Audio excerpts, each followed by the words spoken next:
Sebelumnya terima kasih banyak untuk teman-teman yang antusias dengan video mengenai cara kita menghitung proyeksi finansial keuangan, di mana saat itu kita sama-sama mengulik template Excel untuk menghitung keadaan finansial maupun financial projection yang dapat kita gunakan untuk memanifestasi keadaan dari keuangan kita, baik itu keadaan pribadi maupun untuk bisnis kita. Nah, untuk di video kali ini saya akan membagikan lebih banyak lagi contoh-contoh dari financial projection yang pernah saya buat.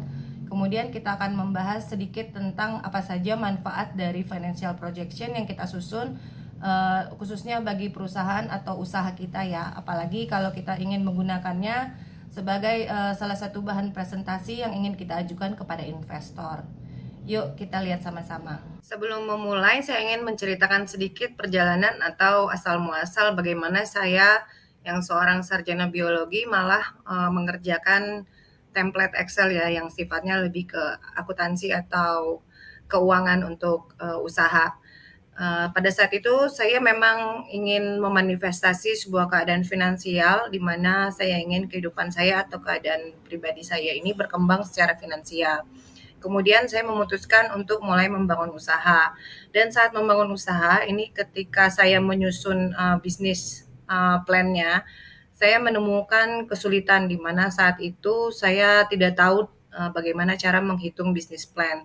Beberapa kali saya mencoba untuk menyusun template yang bisa di-download gratis ya di Google atau di berbagai komunitas yang dibagikan juga di sana. Kemudian saat itu saya mencoba mencari konsultan atau mentor dalam hal menyusun financial projection yang dibutuhkan oleh calon investor dari bisnis yang ingin saya bangun. Saat itu karena keadaan finansial saya masih kurang cukup untuk bisa membayar konsultan karena biaya yang di-charge begitu mahal ya. Di mana saya saat itu tidak mampu untuk membiayai jasa dari konsultan tersebut. Sehingga akhirnya saya memutuskan untuk mengulik atau mempelajari sendiri template-template yang telah saya download dan juga bertemu dengan seorang teman saya atas saran dari seorang teman saya juga. Saya menemui beliau dan untunglah dengan kebaikan hatinya ya beliau membagikan ilmu-ilmunya kepada saya yang kemudian akhirnya saya gunakan dan ketika saya mulai sering latihan saya mulai memahami konsep-konsep atau model-model yang perlu diisi atau dihitung di dalam financial plan. Dan seiring saya belajar, malah ternyata banyak dari teman-teman saya, beberapa kenalan saya, bahkan saya juga direferensikan untuk bertemu dengan beberapa orang yang membutuhkan cara menghitung financial projection ini. Yang kemudian akhirnya sejak saat itu saya mulai menyusun beberapa financial projection untuk usaha-usaha yang ingin juga mereka bangun atau usaha-usaha yang ingin mereka kembangkan lebih lanjut bersama dengan orang keuangan internal mereka maupun untuk calon investor yang mereka butuhkan untuk membiayai mengembangkan dari usaha yang mereka bangun. Akhirnya sejak tahun 2011 itu saya mulai membuat berbagai financial projection untuk berbagai jenis usaha dari teman-teman atau kolega yang direferensikan oleh teman-teman saya yang membutuhkan bantuan di financial projection. Keuntungan lainnya adalah kemudian saya jadi tahu berbagai jenis usaha ya. Kalau ini ada beberapa usaha yang sempat saya kumpulkan lagi financial plan projection-nya. Beberapa file saya cari-cari ternyata ada di komputer saya yang lama dan sepertinya saya lupa membackup-nya. Ada 13 file yang saya temukan dengan berbagai jenis usaha. Yang pertama adalah kafe dan UMKM industri kreatif, kemudian digital media marketing, IT and app company, kelas musik, online class company, resort and golf course, rumah karya, rumah literasi, sosmed management dan content production, terus ada studio rekam atau studio podcast ya saat itu, kemudian tabloid anak, web TV dan film community, dan juga ada web TV. Ini judul-judul file ini sudah saya ubah karena saya menutupi nama perusahaan yang memakai jasa saya, sehingga di setiap file ini yang ingin saya bagikan kepada teman-teman, rahasia-rahasia perusahaan mereka tidak terlalu saya buka semuanya, karena ini adalah hitungan yang khusus yang sifatnya pribadi untuk internal dari usaha atau perusahaan mereka. Nah, yang pertama ingin saya bagikan adalah Contohnya ya, yang di tahun 2011 itu yang mulai saya buat adalah ini nih, TV and Film Community. Nah, di sini ini ada price list yang kami susun bersama, di mana tentunya saya susun berdasarkan obrolan yang sebelumnya saya buka dengan pihak dari perusahaan tersebut ya, mereka ingin membuat apa saja. Nah, setelah saya menelaah ini, menyusun price list apa saja yang mereka jual, kemudian kita juga mengelola atau mengolah si bisnis tersebut itu. Ini adalah hal yang saya catat. Kemudian kita mulai menyusun jenis kapital ya. Saat itu jenis kapital ini ada yang sudah mereka miliki sebenarnya. Contohnya beberapa peralatan seperti komputer ya, dan juga kamera. Nah, tapi bangunan mereka itu sifatnya masih sewa, di mana waktu itu masih sewa beberapa bulan ya, belum 2 tahun. Salah satu keuntungan dari kita menyusun kapital ini sebenarnya nanti bisa kita pakai untuk misalnya menyusun bisnis plan itu ada yang namanya exit strategy. Exit strategy itu salah satunya jenisnya adalah mungkin kita bisa menjual aset-aset seperti ini, seperti peralatan untuk mengembalikan modal dari calon investor. Yang pertama adalah itu, yang kedua adalah sewa bangunan. Mungkin kalau misalnya dalam 2 tahun pertama itu ternyata usahanya dia tidak bisa works, misalnya karena force major atau perubahan policy dari pemerintah tentang jenis bisnis mereka, maka mereka bisa mengalihkan sewa bangunan ini mungkin dengan membuat jenis usaha yang berbeda. Dan sebenarnya untuk exit strategi lainnya itu masih banyak contohnya, tergantung dari usaha, dari jenis usahanya, dan juga banyak hal dari internal yang berbeda-beda ya di setiap perusahaan. Setelah di kapital, nah ini ada perhitungan overhead atau operasional bulanan atau OPEX. Nah, di sini untuk teman-teman yang kemarin sudah menonton video sebelumnya tentang menyusun Excel atau proyeksi keuangan ya, financial projection di video yang sebelumnya kami publikasikan, itu salary monthly-nya tidak di breakdown seperti ini. Nah, kalau untuk di perusahaan web TV and film community waktu itu ya tahun 2011, saat itu belum ada yang namanya Netflix ya, masuk ke sini itu belum ada, dan juga beberapa web TV and film punya Indonesia itu juga belum ada. Jadi saat itu saya menilai ini sangat prospek banget, prospektifnya tinggi gitu ya. Hanya saja kemudian setelah mereka mendapatkan financial projection ini, kemudian tergantung dari perusahaan itu bagaimana kekuatan manajemen mereka, tim mereka khususnya, dan juga finance strategisnya bagaimana dia akan bekerja sama dengan marketing atau sales head-nya ya untuk memenuhi target marketing. Nah, di OPEX yang tentang salary ini saya sengaja bagi, misalnya ada basic salary, ada insurance, sama THR masa kerja per 12 bulan ya. Ini ada hitungannya terpisah. Kemudian ada beberapa staff atau anggota dari perusahaan itu ya, di manajemen itu mereka baru masuk di tahun kedua dan seterusnya ke bawah. Kemudian sama seperti di video sebelumnya itu ada target marketing yang bisa secara reguler dimitingkan oleh manajemen, misalnya dari finance strategisnya, kemudian marketing and sales-nya, bagaimana memenuhi target-target di sini selama per kuartal ya, hitungannya per kuartal. Ini adalah hasil dari price list yang di depan ya, ini yang sebelumnya telah disusun. Kira-kira seperti itu.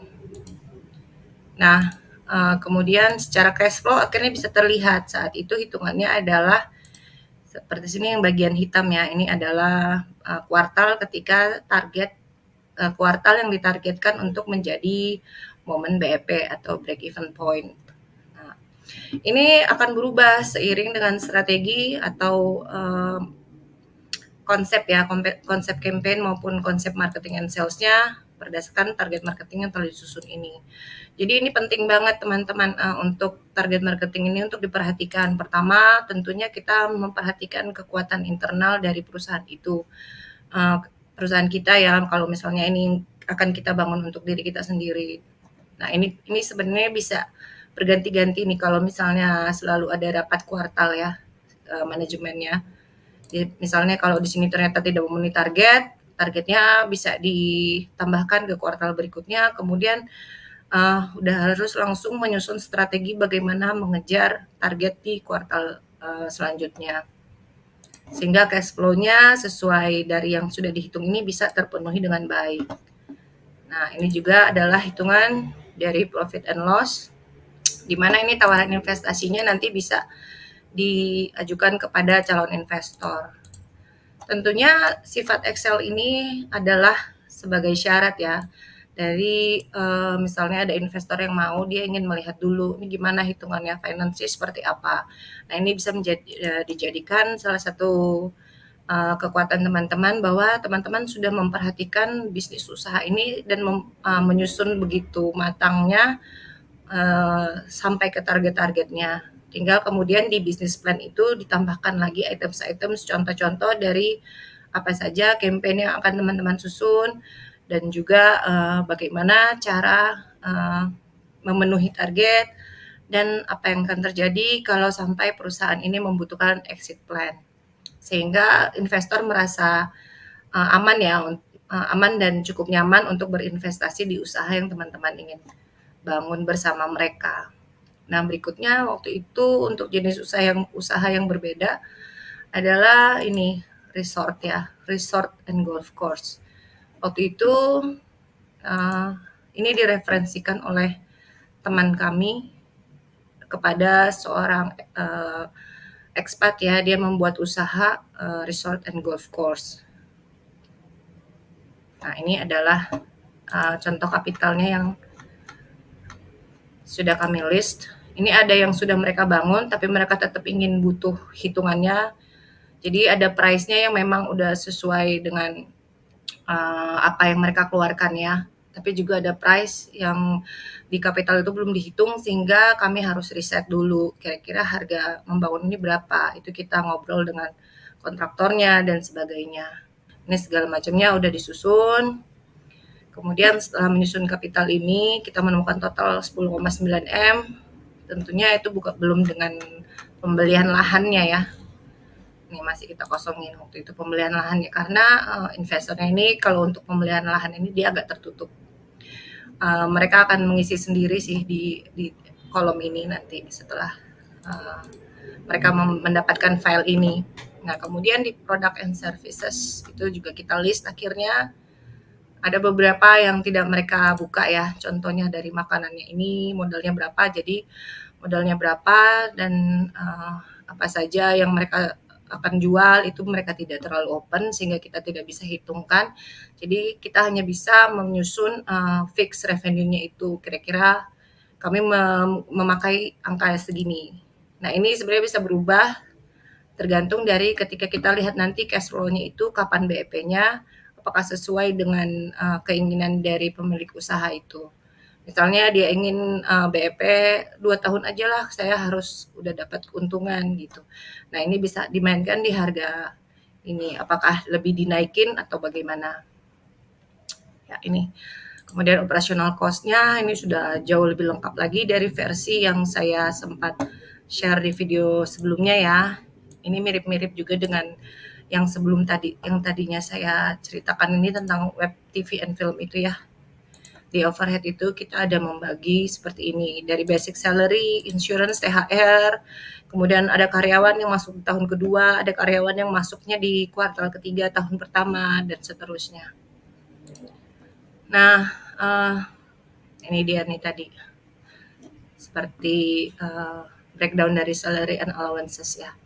Kemudian target sales and marketingnya kita susun karena kita riset di lingkungan tersebut kira antusiasnya seperti apa. Jadi kita nemuin lokasinya itu yang terdekat di situ adalah orang-orang yang tinggal di BSD City. Nah, ini ada funnel marketing yang kami dapatkan data dari sana ya. Jadi kira-kira realistisnya itu regular customer targetnya adalah 100 per hari gitu. Sehingga kita menemukan angka-angka ini. Setelah disusun, kemudian akhirnya melihat cash flow. Nah, saat itu flow di bisnis ini jatuh di kuartal 4 tahun keempat. klien saya waktu itu cukup puas dengan hitungan ini, sehingga ketika ini mereka dapatkan di tangan, saya nggak tahu juga lanjutannya seperti apa, apakah mereka mengikuti tabel ini atau ada yang mereka ubah dan mereka tambahkan. Karena setelah memberikan tabel ini dan juga bisnis plan yang disusun adalah menjadi tugas dari pemilik usaha dan manajemennya untuk memenuhi apa yang sudah disusun ini. Nah, ini ya. Ini dia total revenue-nya, monthly cost-nya dan sebagainya. Itu kira-kira seperti apa. Oke. Ini di bawah saya tidak bisa tunjukkan karena masih ada nama dari usahanya. Nah, berikutnya adalah jenis seperti kelas musik. Nah, ini waktu itu ini belum ada yang usaha-usaha seperti ruang guru, itu belum ada, atau bahkan Mind Valley atau masterclass itu yang mulai jualan kelas ya, seperti misalnya Udemy sekalian ataupun Domestika dan sebagainya, itu belum ada di Indonesia, belum masuk. Jadi ini cukup menarik, saya lihat potensial ya. Waktu itu kita bikin khusus untuk musik karena ini ditujukan untuk industri musik ya, bagi pelaku musik dan juga musisinya sendiri atau orang-orang yang ingin belajar meningkatkan keahlian musik mereka. Nah, ini ada income stream-nya ya, atau price list. Kalau di file-file sebelumnya itu judulnya price list. Nah, kalau di sini kita listnya sebagai income stream. Nah, ini ada batch 1, karena ini kita obrolkan dengan yang pemilik usahanya ya, kira-kira dia bayarannya itu seperti apa sih jenisnya, jenis income stream-nya itu seperti apa, atau jenis usahanya seperti itu apa. Kemudian sama nih operational cost, target, cash flow. Saat itu dihitung di kuartal 4 tahun ketiga, itu sebenarnya udah bisa BEP, tapi karena operational cost-nya masih ada, jadi di kuartal 2 tahun keempat baru bisa break even point sampai bisa terusnya mengumpulkan keuntungan per kuartal. Sehingga profit loss-nya sebagai berikut. Ya, ini saya tidak teruskan ke bawah ya, karena ternyata masih ada juga nama kliennya. Nah, kemudian ada digital marketing waktu itu. Nah, perusahaan yang ingin membangun digital media marketing. Kita list juga nih alat-alatnya apa saja, price list income-nya seperti apa. Saat itu mereka hanya ingin seperti ini, jadi kita hitungnya seperti itu saja. Kemudian di ini sama ya, ini ada lebih salary and allowances breakdown-nya lebih komplit lagi daripada video yang sebelumnya. Dan target sales, cash flow. Nah, ini kalau ini target marketnya dia agak lebih besar ya, karena sifatnya online, sehingga orang-orang yang memiliki akses online itu bisa mengikuti atau bisa menemukan bisnis ini. Jadi assume target that will buy itu secara regular atau yang mungkin akan menjadi fixed customer adalah 860 orang per bulan atau per program ya, karena ini waktu itu paketnya dia sifatnya per kuartal. Dan cash flow-nya ditemukan seperti ini, itu dia mencapai break even point-nya itu di kuartal ketiga tahun ketiga. Ya, profit and loss-nya saya nggak usah tunjukin ya, karena ada nama usahanya rupanya masih kelihatan. Nah, ini kalau ini di tahun 2012. Waktu itu mulai banyak ya, karena mulai banyak jenis iOS, kemudian waktu itu masih ada BlackBerry, walaupun BlackBerry sudah mulai agak ketinggalan ya, dan juga ada iOS. Jadi Android, iPhone dan BlackBerry. Nah, ini adalah infrastruktur dari untuk IT waktu itu kami hitungnya seperti ini dengan cost sebagai berikut. Nah, ini adalah cost-nya bulanannya dengan salary breakdown. Nah, kalau ini agak berbeda template-nya karena saya susunnya seperti ini, langsung kelihatan ya. Dan mereka berkomitmen untuk membayarkan PPh dari setiap karyawannya. Sehingga di sini ada tab untuk PPh pembayaran teksnya. Nah, waktu itu ada target marketingnya sebagai berikut ya. Ini teman-teman bisa lihat. Waktu itu perusahaan ini juga ingin menjual smartphone ya. Ada 2 jenis smartphone yang ingin mereka jual. Kemudian ada 12 aplikasi ya. Sebenarnya 15, tapi kemudian hanya 12 aplikasi yang mereka monetize, dan juga ada shop atau toko offline-nya ya, atau toko fisiknya yang juga ingin mereka jadikan produk. Ini e-book ini adalah buku-buku yang dijual di aplikasi online mereka yang mereka cetak dan menjadi produk fisik. Nah, untuk di cash flow-nya akhirnya seperti ini.